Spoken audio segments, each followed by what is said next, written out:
Chapter 3, The Spirit of the Womb. Since my last video, I have learned a lot about life and about myself. I've grown, I've healed, I've come across new obstacles, overcame obstacles. Like, it's been some time since I posted my last video, and it feels like every time I sit down and think to myself like, okay, we're ready to continue on to this journey, it feels like I read some information, I gain this knowledge, I apply sometimes. I sometimes apply to what resonates with me, and then I go and I experience life, and through this experience, we just move forward on the journey. And then I come to another obstacle or another moment to where it's like, okay, like, we clearly need some more growth. We clearly need some more growth, some more guidance, some more knowledge, some more wisdom. So let's go back to this book that has already been very beneficial to me in my life. So here we are, the next chapter. I said, you know what?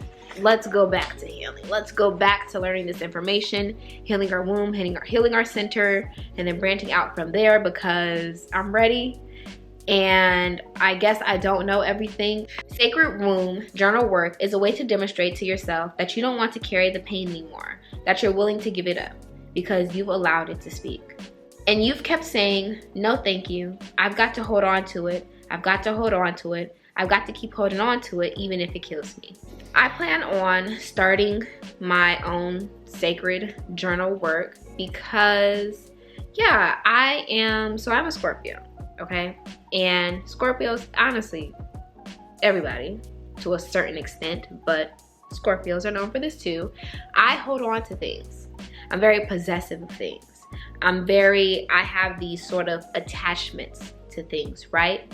And as of right now, because I am not always on top of the things that I need to be, sometimes my cycles I still suffer.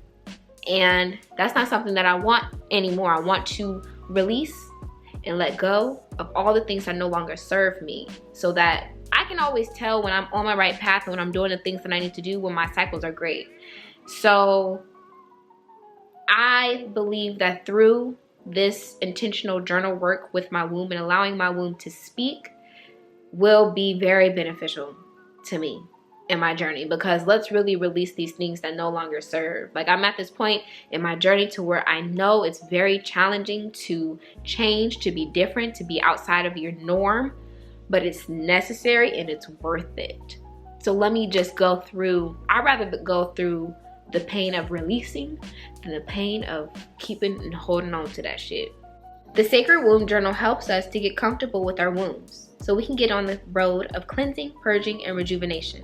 It aids in identifying our intuitive womb concerns so that later we can access our level of womb wellness and begin to actively heal ourselves.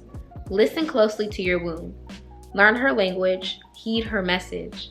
Let your Sacred Womb Journal become the interpreter between you and the voice of your own womb. Now, after reading this chapter, The Spirit of the Womb, it really makes me feel like the womb is its own energetic being. So I believe in the mind, the body, the soul. The mind is its own energetic being. The body is its own. The soul is its own.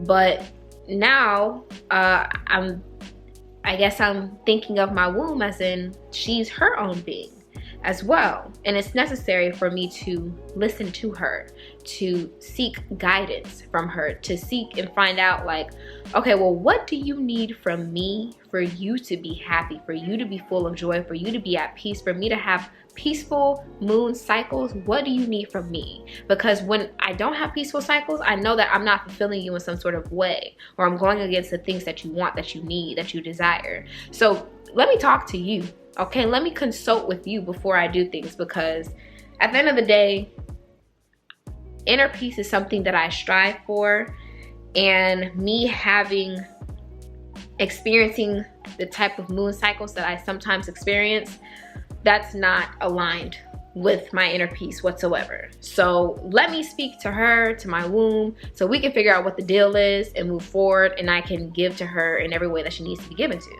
The more time you put into your Sacred Womb Journal reflections, the deeper your discovery and recovery. Your womb is a treasure chest waiting to be explored, so open it up. See what intuitive gems of wisdom await you as you discover yourself by bringing what's inside out. And then that makes me feel like there's things about me, beautiful, wonderful qualities about me that have not really been showcased or at the forefront of my experience because maybe they're hidden within my womb. Like maybe there's some hidden wonders about me that I haven't even had access to because I have not been allowing my womb to guide me and listen to her and follow the things that she desires. To heal our wombs, we need to be willing to go deep inside the memories that our wombs retain. We must be willing to return to the scene of the crime or the pleasure and meet the ones who insulted, abused, outraged, or misused our wombs, or the ones who have been kind, respectful, loving, gentle to our wombs. As we walk through this painful place, we'll discover how mistaken we were when we thought that if we turned away, it would all be over and done with. In actuality, we never leave that place inside us, not until we heal it once and for all. Otherwise, the situation plays itself out in our lives again and again. The suffering may change its cast of characters or location, but it's still the same suffering. And on the side, I wrote here, need to face, so can have healing. Now, I am very familiar with a cycle of pain or some experience happening again and again and again. I'm ready to break that cycle. I'm ready to move away from that energy and face whatever pain or trauma that initially caused that cycle to begin. Face that so we can move forward. Like, I'm at this point in my life to where I really feel like it's time. Yes, it's challenging. It's even more challenging to face these things than to act ignorant to it. But God damn it, I'm over it. You know, I'm about done with it because what I seek is elevation, ascension, me achieving my desires. And I know the only way to get to that is to face these things and to let go of these things. So as you can see, I'm very passionate about this, okay? This part really spoke out to me a lot. When I first entered that place in myself, when I got to the very core of my womb, my center, I found myself in conflict. There were two of me fighting over what to do. One part wanted to run away, and one part wanted to finish the work once and for all. And in the top corner, I said, sounds like my own self-talk. Let me read it to you. It's beginning to hurt. Oh no. Come on, girl, just breathe. It's too much. I gotta go. I don't want to know. Girl, you've been brave to come so far. Just keep breathing in love and healing and breathing out all that pain and fear. It's too hard. It's a lot harder to keep carrying that shit. Okay. It's a lot harder to keep carrying that load of pain. Well, I know I have to get to the bottom of my womb dilemmas. We can do it. We can do it. We're a born again healer. And I wrote that sounds like my own self-talk because right now, in this moment in my life, and maybe, you know, this is something that I've been experiencing and only been aware of it now, I experience duality within me. And I come across these times to where I have a very sureness of myself as far as the metaphysical, as far as having faith, as far as just knowing what I desire is already in the works of making its way to me. And then I also have this very other side of me that's more so like, okay, but let's be realistic. Okay, but no, we don't really want to face that. That hurts. That brings us pain. That's uncomfortable. No, I don't want that. And then I have the other side of me that's at the completely opposite end of the spectrum. So yeah, this resonated. Getting into the next section where it says questions and reflections to contemplate in your sacred womb journal work. Here is just really instructions and really giving you a guide onto how to start your sacred womb journal work. It gives you meditations here. It asks you questions, so it gives you journal prompts. Now in the next section, there are the stories of many women and their experiences with their wombs.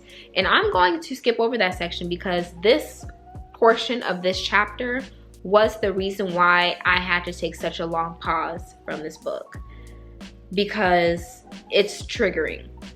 So there's that on that section. We're gonna move forward. Womb rituals, meditations, affirmations, chants, and prayers. Write a journal letter to the people in your life who offended your womb in any way. In your letter, include self-forgiveness if you have brought any harm or pain to your womb consciously or unconsciously. Know that there comes a time when, to survive, we must let it all go. Pour your feelings onto the pages of your journal. For example, write, I, Barbara, release and let go of the pain Michael left inside my womb and my life. This is something else that I would like to do on my journey. I've spoken to a therapist before, and during therapy, my therapist made me, well, she didn't make me, she suggested that I write a letter to the person in my life that caused me this sort of pain. And in doing so, it was very freeing to me. It was very challenging at first, but it was very freeing. And to come across this message again of writing a letter to those who have brought me some sort of pain, and even a letter of forgiveness if I maybe played self-forgiveness, if I played a role in that, it feels like it's needed. It feels like I do need to return back to that space to just release things that I still am attached to, just releasing the things that no longer serve. And when I tell you I'm ready, let's do it. As the letter burns, pray that your release may be taken on wings of air and that freedom may be your destination. Then immediately go into nature, to the ocean or the forest, and sing, dance, shout, cry, stomp. Be the queen of your body temple. Allow your mind and spirit to be filled with the new world of revelation, self-acceptance, and self-healing. Definitely going to be trying this exercise. Definitely maybe we'll be incorporating this exercise into my life in general. The feather of Maat. So in this section, it talked about the hours from 4 a.m. to 6 a.m. And I know in one of the previous videos, we went over the sacred womb clock, to where it mentioned how we would rise at like 3 or 4 in the morning to get our day started. And I'm very interested in knowing, like, why are these hours the magical hours? Like, why at these hours are things just so much more divine than any other time of the day? That I have a question about. If you know, let me know down below in the comments. But I am really thinking of starting my day, like, rising at these hours, because if it's going to allow me to be closer to the divine in a way to where I can receive my visions, receive my messages, I can meditate and just be, just be closer to the divine, well, hell yeah. You receive visions that you cannot see later on, and you connect with your dreams and receive messages. You begin to understand the depth of who you are, what you are, and why you are. That statement right there, hold on. You begin to understand the depth of who you are, what you are, and why you are. And those are answers that I want.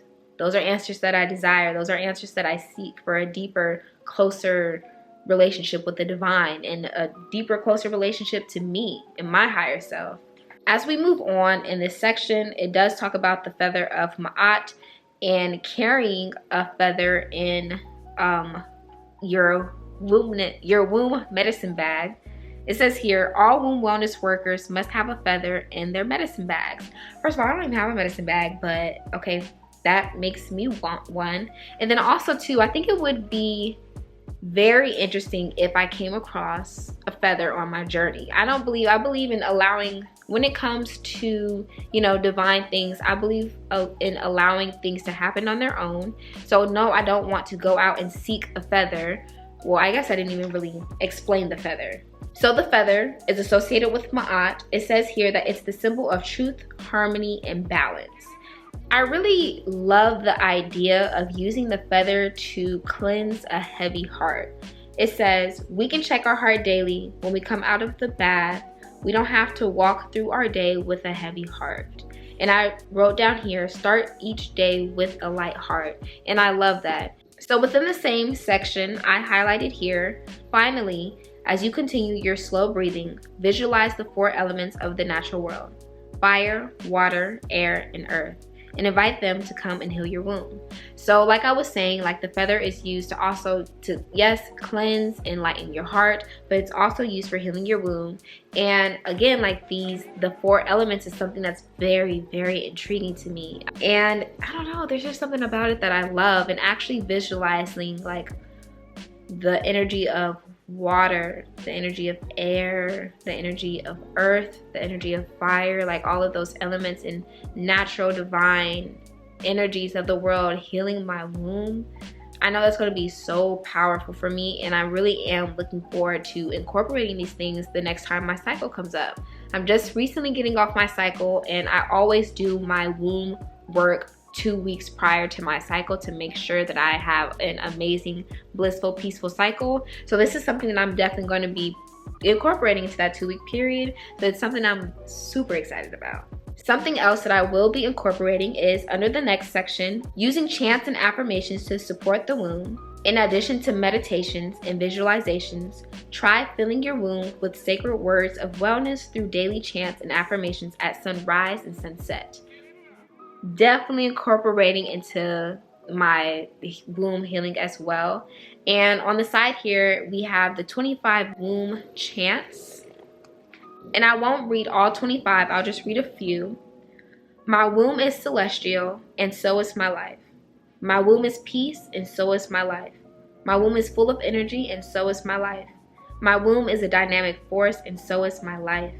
My womb is the gateway to heaven here on earth, and so is my life. So this is something that I really love. If you've been watching my channel, if you've watched previous videos, you know that I am a major advocate for affirmations. Like, I love affirmations, and these 25 womb chants it resonates. Like, it's something that I can print out, put on my wall. I plan on making like a vision board again, and making sure that everything that I have on my wall, these are my affirmations. This is something that I can return to every rising and every night to make sure that I'm on track. So before I get my day started and go out into the world with all of these other energies and beings, I'm centered. When I get back home, after being out with all of these other energies and beings, I'm centering myself again, because I'm understanding that taking care of your physical self is important, yes, but taking care of your metaphysical self is equally as important. And I need both of these things to be balanced in order for me to have my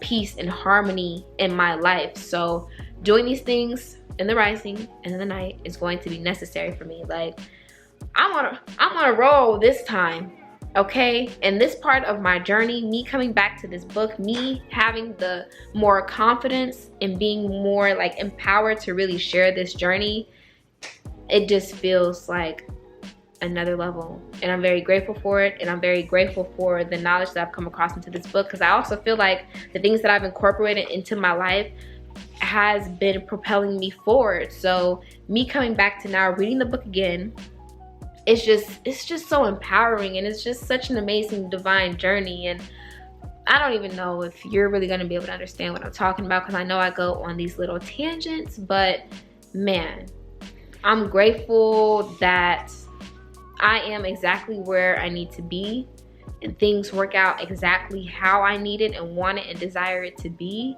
And I am committed to moving forward, to learning, to growing, to incorporating new things into my life, to receiving new knowledge. I'm grateful to even have this knowledge in my hands. And now we have come to the last 2 pages of this chapter. So under womb, purification, ritual, and prayer, this is something that I want to incorporate. I guess this chapter resonated a lot with me, and it touched me very deeply, and it just, man, it resonates. I love it. And these are actual things that I do want to incorporate into my daily practice. But in this section here, it basically talks about, so I do my yoni steams, to where the steam from the herbs, it goes up into my vaginal walls, and it helps cleanses and tones and purifies, and it helps me have, it's just regular womb health, regular womb healing, regular womb maintenance. But In this section, it talks about smoking frankincense and myrrh and having that smoke enter my vaginal walls and how it will cleanse away any negative vibrations. That I'm into. I already love my yoni steams, and to have on an energetic level of like saging inside, let's do that. Very excited. And then the last section here, womb rituals for the new moon and full moon. So working with the new moon and full moon is something that I've already been incorporating on my journey, but it hasn't been super intentional. Like, yes, I'll have my moments to where I'm about it, I'm on it, every new moon, every full moon, I set out time, I'm very intentional, but it can be better, and I do want it to be better because I understand that I call like my cycle, I call it my moon cycle, and I understand that I am connected with the moon in that way. So building a relationship with the moon is something that I know is going to bring love to my womb, because I'm connected with something so much greater than me. So intentionally setting aside time for that is something that I want to do even more of. Women's emotional and spiritual lives reflect the ways of the moon and its cycles. As the moon is renewed through its waxing and waning in fullness, so too are the states of woman. Tune into the moon through conscious meditation and ritual. If your womb circle is having a ceremony for the new moon, pray for what you desire and what you want to build on, to manifest, a work to generate, a mission to unfold, a project to begin, a happening to take place. New thoughts, new visions, new beginnings are what we bring to the new moon ritual. Dance for new beginnings, and the new moon brings forth. Dance for the new moon to acknowledge your visions coming of age. And then here for the full moon, it says, all the women are to dance in a clockwise circle, echoing the full moon in their dance with flowing movements like the ocean. What I gained from this section that I really do want to incorporate, that I may not incorporate enough of, is dance and movement, because I understand, like, for whatever reason, like, the womb enjoys, like, I don't know what it is, but movement, dance, like energy, sacred, like energy flow is so healing, and it's something that the womb really loves. So dancing underneath the moon and incorporating dance and, you know, movement flow with the womb as I'm setting my new intentions for the new moon, as I'm releasing for the full moon, I think that's going to be very beneficial, and it's just going to be more fun in my practice. Maybe it doesn't have to be so serious. Maybe it can be very fun to where I'm dancing, I'm listening to music, but I'm also like doing my thing. So, you know, taking my own practices and mixing it in with the practices of this book, I am very excited for. And I plan on 2 weeks prior, or 2 weeks before,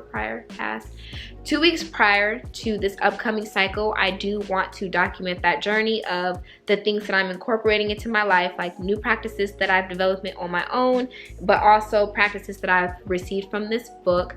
I want to document that journey because I want to, for one, show myself, but for two, show you guys that 2 weeks prior to your cycle, if you do the things that are supposed to be done that you know will help you on your cycle, that it could be very blissful and easy. You just setting a time, well, let me talk about myself, because I need this message myself. Me setting aside intentional time for healing, for dancing, for journaling, for affirmations, for cleansing of my energy, for making sure that I am, you know, drinking my womb tea, taking my womb baths, drinking my yoni steams, being careful of the things that I eat 2 weeks prior. Doing all of those things, incorporating that into my life, and how peaceful and easy and blissful my cycle is because of it, is something that I want to share. I feel very compelled to share this for myself, yes, like I said, but also for you, because I want your cycles to be peaceful and easy and blissful just as much as I want that for me. So overall, I actually really love this chapter. I believe the things that was said in this chapter maybe resonated with me most within this book. What I've gathered from reading this section is that my womb is really its own personal energetic being. and it's necessary for me to consult with her, for me to talk to her, for me to speak love and life into her, to be more intentional when it comes to healing and cleansing her, and being more intentional with being connected to the moon, which she's connected to. So basically just showing her more love intentionally. Like this just, it really resonated. I really enjoyed this chapter, and even though there was a section that was very triggering to me, I commend these women, because these are actual women who shared their actual stories. I commend these women for sharing, because it's needed, because through sharing their journeys, it helps encourages other people, it helps heal other people, it helps other women out there feel like, okay, like I'm not alone in this. These are things that other women have experienced as well. So it helps me feel even that much stronger. Like, I really commend you guys for that, and I want to say thank you for sharing your story. So with that being said, thank you so much for watching this video. It really does help when you guys leave a comment down below so you can let me know what you enjoyed most. If you've seen my other Sacred Woman videos, comment down below which one's your favorite, what would you like to see more of, what have you enjoyed so far, maybe what you have not enjoyed. Just give me feedback so I can, you know, moving on forward, make sure that I'm giving you guys the best content possible. If you haven't already, be sure to follow me on my Instagram at Coco Dumpling and Made by Lady Z, and be sure to follow me on all of my other social medias so you can always stay up to date with me. And always remember the 3 keys to life: authenticity, purpose, and elevation. And please do me a favor. If you meditate, if you yoga, whatever gets you right and centered and aligned, remember to do that today. Remember to do that after this video, really, because that's what's going to get you there. Remaining aligned in whatever way works for you. For me, that's meditation, that's centering myself, that's doing yoga. Whatever keeps you aligned and divine, stay on top of it. Don't forget about it, because it's easy to forget, it's easy to be distracted, but I'm letting you know right now, don't get distracted. Be very clear about your path. And I don't even see the obstacles. I don't even see what could possibly go wrong. I'm so focused on my desires that there's no other route but to that destination. So whatever keeps you on that route, on that path towards your desires, bitch, do that now after this video, because I'm about to go meditate. I'm about to go do some yoga so I can stay aligned, so I can continue making these videos, so I can continue reading this book, continuing this journey. And that's my message. So I hope you guys have enjoyed this video, and I will see you in the next one.